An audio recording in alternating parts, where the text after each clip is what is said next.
It's the Building Code. I'm Zach Petovich. And I'm Charley Burtwhistle. We're back in the studio, and today we have the president of CBUSA, Bill Smithers. President of CBUSA and close friend, Bill Smithers. That's right. We actually just saw Bill last week for our big celebration here called BT Unite, quite the event. And we got to catch up with Bill, and he's really excited to come on, so I'm excited to see what he has to say about some important issues like inflation and what's going to happen with the construction industry. Yeah, I mean, CBUSA's entire model is basically saving people money and being more efficient. So definitely two things that I'm sure our listeners care about a ton. And Bill is a fantastic guy and great speaker as well. He's actually been on the podcast before. That's right. Returning member. Returning Building member. Code family. So we have an elite group of people that have been on multiple times. So this is going to be a good one. That's right. Let's get him in here. Bill Smithers, welcome to the Building Code. A Building Code veteran. You did an episode with Dan Houghton back on episode 117. Welcome back. We're really excited that you would join us once again to talk a little bit about some of the things happening in construction today. Bill, how you doing? How you been since you were last on? Doing well. Hard to believe it was episode 117. That was a great one. The best, obviously. And for the listeners that weren't lucky enough to hear that episode, could you give maybe a brief intro, who you are, your background, maybe a little bit about CBUSA? Sure. I'm Bill Smithers, as you all know. I'm an industry veteran. I've been in the industry for many, many years, probably longer than you all have been alive. I spent 10 years in the production world working for a company called Ryland Homes, and ended my tenure there as a division president. Went on to start a custom building operation in Virginia, which is the market where I live outside of DC, and found out very quickly that transitioning from a very big going and blowing 500 unit a year operation to a company where we did 15 to 20 a year, our pricing was terrible. And that was kind of the genesis of CBUSA and the reason that we put that together. We started working together, a group of custom builders in Northern Virginia through our HBA, with the belief that if we combined our buying power in the market, we could buy better. And in fact, we did, but everything we did was being done on a volunteer basis. So I started CBUSA to carry the concept to markets around the country. And that was back in 2004. And we have grown significantly since then. We now have 650 members across 34 separate markets in the U.S. We basically bring together independent and custom builders at the local level to do what we had talked about doing at the outset, to combine their buying power and leverage it in the marketplace. So we collectively have 14,000 plus starts a year, about $9 billion in combined revenue. And if you look at us on a national scale, the 650 members of CBUSA collectively would be the sixth largest builder in the U.S. So that volume and that market presence is what we work with to make sure that independents can run their businesses better and buy like the big guys in the market. That's probably one of my favorite things about CBUSA, working here at Buildertrend, like getting to know these guys. We've had Ryan on the podcast before. Charley's worked really closely with you. A lot of the value too is just like connecting builders and letting builders kind of understand how other builders run their business. And then on the onside of that, also saving money with a very important part of the construction process with making sure you have materials. Sure. And the objective we have of representing ourselves as one in the market is for the supply channel and manufacturers. A lot of those folks thought that wasn't possible, that if you get a bunch of builders together, they couldn't agree on the time of day. But we've proven with our way of going to business and our systems that we can agree on specific things, particularly as it relates to the way we purchase in the market. Yeah, I know. On my bucket list is to attend the CBUSA Power 30 conference, where you bring in some of the best and brightest builders across the country. 5 minutes into the interview and you're already trying to get... I always like to make pitches for some free travel, but I do remember hearing talks and things like that. It is incredible. Obviously, the entire business model only works with the best and most efficient builders in the nation. If people are not agreeing on things or paying for things late or not paying at all, then it all comes crumbling down. So the ability to work together and learn from each other, I think, is a really, really cool concept. Sure.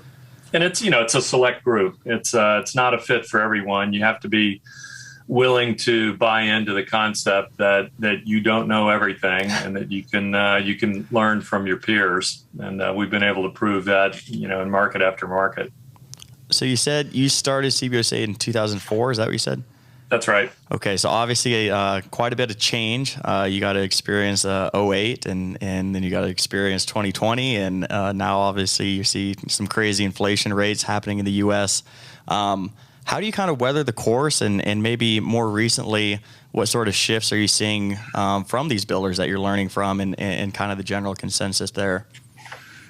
It's an interesting question, Charlie, because if you've been in any industry for a long time and you've seen the peaks and valleys, it does tend to give you a different perspective. I know as we roll into our Power 30 conference, which is in September for the record, I'll mark my calendar. There are going to be people in there that are some of our top performers that have never seen a downturn. And their perspective on what a bad market is different than folks that have been in it for a long time. So, yeah, I mean, inflation is certainly impacting us. Everyone knows what's happened with home prices and input prices and everything related to supply channel madness.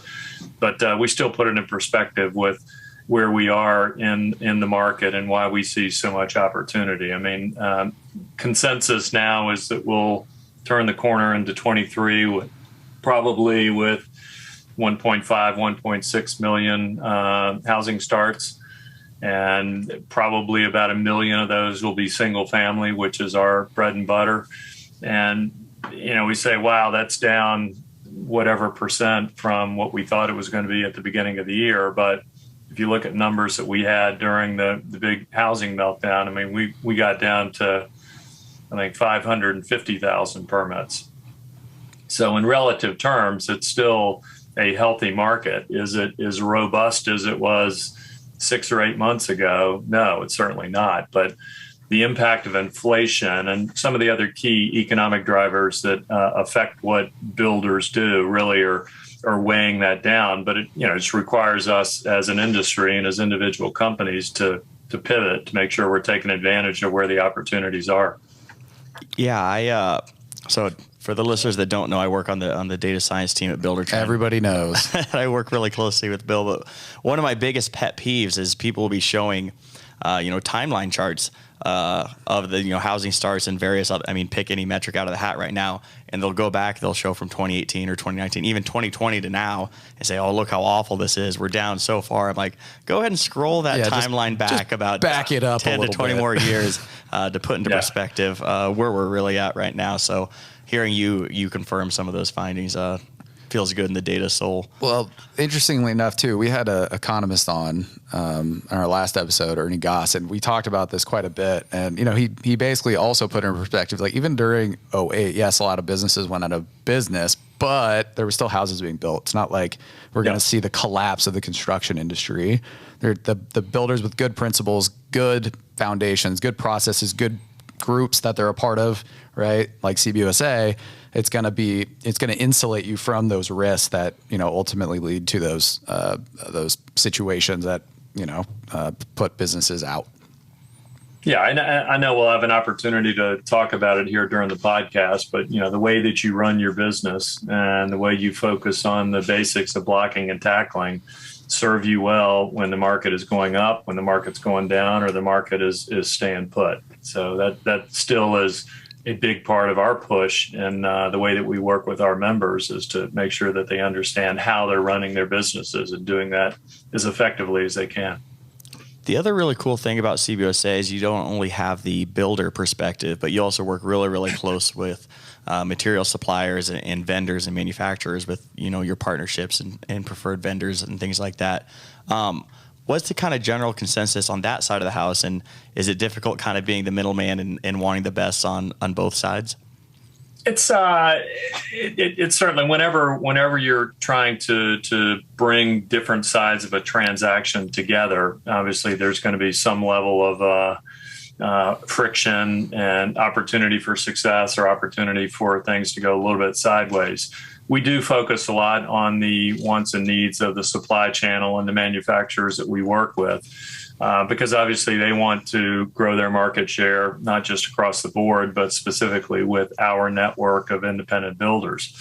So when we're looking at the way that those relationships go, there's been a lot of, we use the term in Buildertrend, as you know, transparency.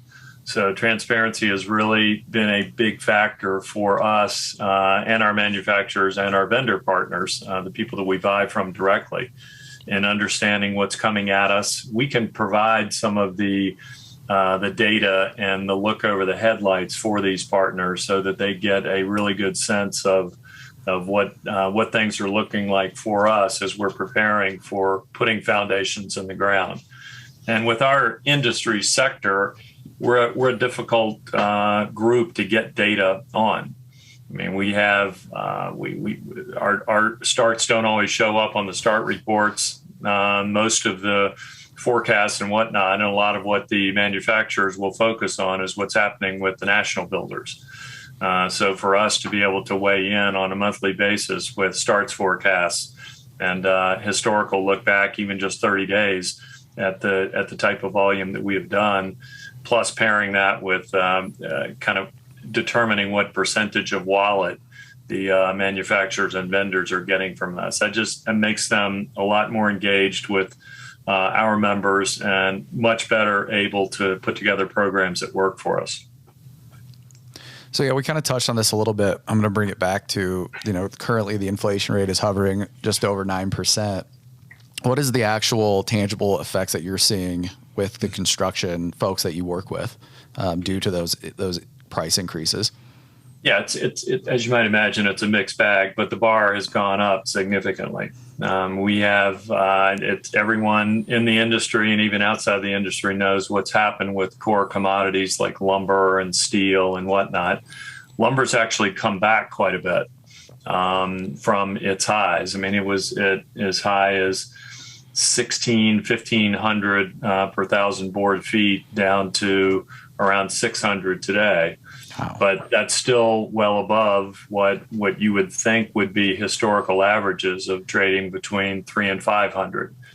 So I think that as we look forward, and the way that we've adapted our operation is just with the understanding that we've essentially set a new baseline for where pricing is going to be in the future. And when you get as bad as 1,600 per thousand board feet, 600 looks pretty good. If you're looking at it from the other perspective and saying, well, I'm used to 400. Well, yeah, it went up.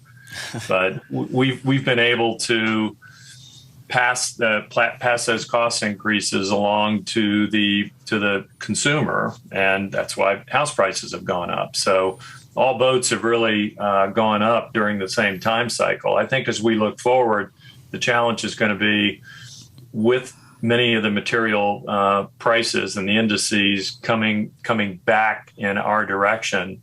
It's how readily we can go and get some of that money back in terms of direct cost savings. And many times people will look at a buying group and us in particular and say, well, you guys helped us when the market was going up. I would argue that one of the greatest benefits that we see with our network is we're tracking it closely, and we help when the market is going down, because the folks that we buy from, I mean, the old adage is fast up and slow down in terms of pricing. So for us, we're constantly keeping a bead on it, and when it's appropriate for us to say, hey, it's time for a cost adjustment, we're going after it.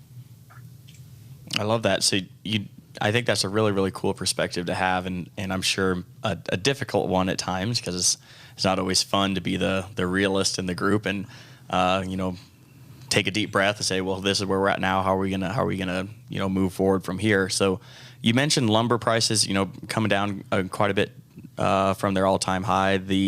What other kind of materials are you seeing big price increases in, and are they kind of following the same trends as lumber, or are there some that are coming down a little more slowly than that? Yeah, there have been. I mean, two in particular that impact us quite a bit are concrete and drywall, and both of those have continued upward. And I think there's going to be additional pressure as we go into 23 on those two areas. And, it's not the huge, biggest portion of what goes into the house, but concrete in particular, if it's a big house, found full basement slabs, hardscape that goes around the outside, there's a lot of concrete that goes in there. And as concrete goes, that affects us and the commercial construction industry as well. So does drywall. So those are a couple that are kind of going in the wrong direction. Some of the metal pricing, copper, steel, those kind of things that definitely affect what we're doing. They've been coming down. So it's not to exactly where it was pre-pandemic, but certainly getting better. But we're constantly looking at those and the impact that they have on the things that we buy. I mean, we've had changes in categories that most of us never think about, like ductwork, where, literally the ability to get the ducting that goes for the heating and air conditioning systems that we put in was a huge challenge this year, and it's probably going to continue into the first part of 23. Things like 400 amp meter bases. You say, well, they're out there, they're everywhere. Where for some reason you can't get them. It's very hard to do it. So people are having to kind of do dual services where they put 200 amps in, that kind of thing, adapting to what the needs are. But y'all have seen it as well. The industry moves as it needs to move. And anyone that is surprised when they get a notification that our delivery time frame is going to be pushed back a little bit, has been living under a rock. It's kind of the expectation. Our perspective is that those things are all getting better. So it's not just the price piece, it's the ability to get it and to have that dovetail with the schedule that you've put in place. Windows are a high spend area for high-end homes. And we were 26 weeks for window deliveries out to a year for some of the real high-end products that were out there. That's all gotten better. I think the ones that were at the 26, 28 week time frame are in the 14 to 16 week time frame. Still a long time, but that's plenty of time for you to get everything you need to get done with the pre-planning of a project and getting things underway and having that still work with your schedule. The little bird told us before we went on air that you were building a house. You have to be a contractor's dream. You actually understand the delays. You're like, I get it. It's fine. I know all the time. Windows, 26 weeks, whatever. I get it. Well, as someone that does this for a living, I think the fact that I'm going to build a house right now is a good indication that we're in a much better place in the market. They were not popular conversations around the household for the past couple of years as to why we're not starting, even though we've had the land for a while. So I think things are looking better. We talked about it last week in a lot of our meetings. We see in the year ahead, really next 2 years, I think there are going to be more opportunities for us as builders, and particularly as a buying group, to do better in the market than we already have. And we've done really well, but when you're trying to put together a deal with a manufacturer that's over capacity and you want to talk about getting preferred supply and a discount, it's not a real easy conversation. So we see that changing a little bit as capacity comes back into the manufacturing sector and the housing market cools off just a little bit. Well, if we see a huge, uptick in the market when we release this podcast episode, it will be because people are learning that Bill Smithers is building a house right now, and right. Hopefully it changes. It's a good time. Yeah, it changes home buyer sentiment, and we turn this thing around. Get this thing out to the people. Right. Do you think so? That's kind of an area that we wanted to explore with you. Obviously, it's a lagging indicator of how people, the sentiment and what people are looking about job starts. Do you think there is concern with builders that homeowners are gonna kind of back out of the market, wait a little bit longer, maybe go more remodel versus buy? Are we gonna see job starts slowly decline here over the next 4 to 6 months? That's the question that everybody wants the crystal ball for. Mm-hmm. For Charley now, and I are just, we're here to ask the questions, Bill. We want Right. we want to know what you think. Yeah, backlog is strong, as you all know, and as prices are getting better, that strengthens the kind of the margin that you have built into your backlog. We just don't see demand going away. I mean, people want homes. It was interesting it was either July or June. I think it was July, where single-family housing starts were down about 12%, but multifamily was up about the same amount. So people need shelter. The preference is that if they can buy, they want to buy. Sure, we're looking at interest rates that are way above where they were. I think November we were consistently below 3%. And now we're between 5 and 6. So is that a big percentage increase? It is. But I mean, a 5.5% interest rate on a 30-year mortgage is still a really good deal, particularly if inflation is high. So, I having been in the industry for a long time, we sold and built houses at 14, 16% interest rates. I was just going to ask you, when you were getting in the industry, in the 80s, I mean, interest rates were as high as what, 18%? Yeah, I mean, it's crazy. Yeah. But, there were competitive products that were put out there to kind of deal with what everyone saw as a peak in the interest rate world. You're already seeing that now in the production world with adjustable rate mortgages and buy downs and that kind of thing. So they're still getting interest rates to be in I'd say a comfortable and viable range. But every percentage point that goes up, it has a big impact on what your monthly payment is going to be for those that are focused on that. For us, the other key headwinds are the stock market matters to our sector of the market. Not all of our builders are in the high-end price ranges, but a lot of them are.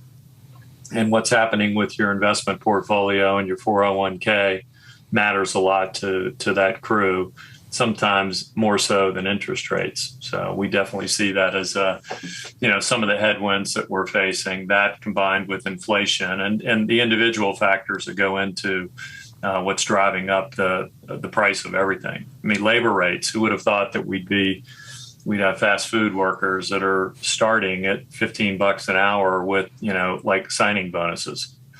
So when you're paying what you're paying for gas, everyone's cost of living has gone up. So, it's understandable. Nobody likes it, but it's understandable. Yeah, I think we're getting pretty close on time here, but we'd be remiss if we didn't ask this question. We work, obviously, CBUSA and Buildertrend really, really closely together. A lot of your builders use Buildertrend and vice versa. Do you hear kind of a general sentiment? I feel like technology in the construction industry continues to grow and grow and grow. What sort of feedback have you heard from your builders about how, a tech solution can help better plan their process, better manage their leads? What are you kind of hearing in that realm of things? Yeah, I mean, all aspects of running your business better, those are the things that are critical. I mentioned it before, regardless whether the market is going up, down, or not moving at all. And I think both Buildertrend and CBUSA represent improvements in the way you run your business. I mean, there's no secret that the best builders and the best run companies get the best pricing in the market. And oftentimes they get the best customers and the best market share. And for, what we look at, it's all about controlling what you can control.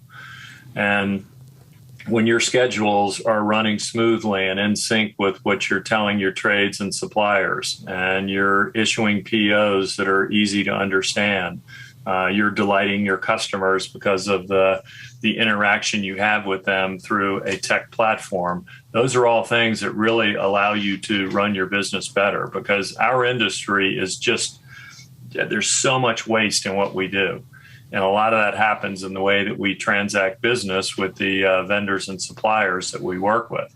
And you talk about a 9% inflation rate, that pales in comparison to what you're throwing out in a dumpster, or the cost of not being ready when a trade shows up and the impact that has on the next pricing that you get for them. So anything that's going to allow you to run your business better, and technology is the key to that. We've been of that belief since we started our company, and I know y'all have as well. That's really the key, because those tools are there. And there's there's a changing of the guard that has gone on over the past 10 years. I mentioned that there are a lot of folks that will be at Power 30 that have never seen a downturn. I mean, for them, technology and the use of your phone to run your life, and with Buildertrend to be able to run your business, that's real stuff. That's not like, we might switch to that. They're like, no, we want that. We have to have that. And the customer expectation on the other side dovetails with that completely. The days are gone of where customers are going to be satisfied just going and finding something and then tracking someone down to get an answer to their question. We want to be ahead of them and really drive that experience for them so that they love the process and they love what's being delivered to them.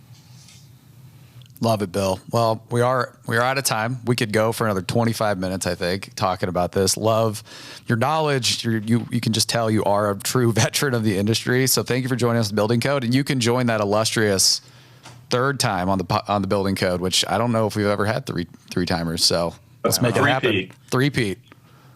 Sounds good. Thanks a lot, Bill. Ready to go. Thank you all very much. We just had Bill here on the Building Code. Bill Smithers from CBUSA. Charlie, what'd you think?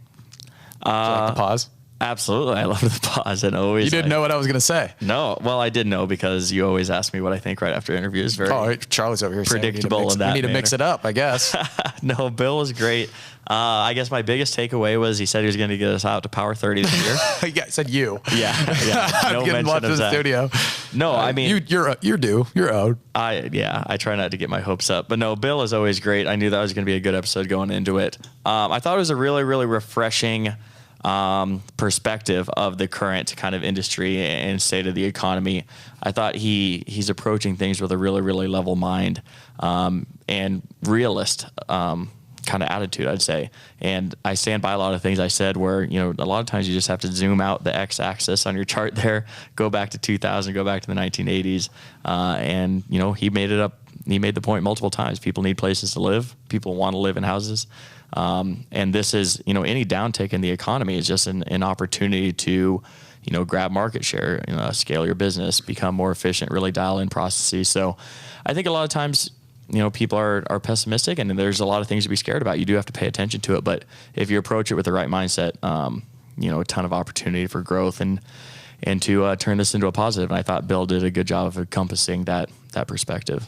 Yeah, it's easy to be reactive and panicky and kind of listen to what's happening, but if your processes are solid, that you've been planning for this, there's limited impact that's going to have, and Ernie Goss talked about that a lot too. It's like we're still going to have businesses that are thriving, and a lot of it comes down to having the systems to support what you're doing and making sure you're being conservative with your projections and then going out there and get it and beating them.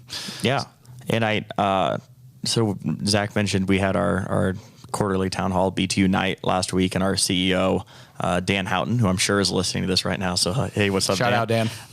He talked about, someone asked, we had a live Q&A session. Someone asked him, are you scared about this looming scary R word recession that's being thrown around?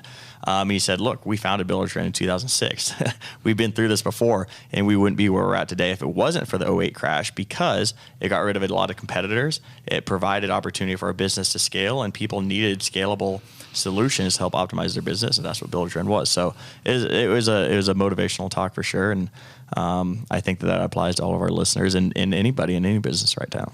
That's right. Well, and put my history hat on. Me. I mean, recessions are a natural cycle of any economy, and sometimes it comes down to why is the recession onsetting, and in this case it isn't like 2008 where there's a collapse of the broader economic systems that brought down not just the United States economy but international markets. So yeah, I mean, I think for all our listeners out there, hopefully you enjoyed these conversations that we've been having, and thank you for joining us on the Building Code. Absolutely. As always, make sure to like, review, subscribe, join the Building Code crew on Facebook, shoot Zach a nice comment, give him 5 stars. Wow, listen to this guy's tune changing all of a sudden. Mr. Positive. Yeah, absolutely. Talking to Bill will do that to you. That's right. Thank you guys. We'll see you next time. Thanks for watching the video. Remember to subscribe to our YouTube channel for exclusive content brought to you by Buildertrend.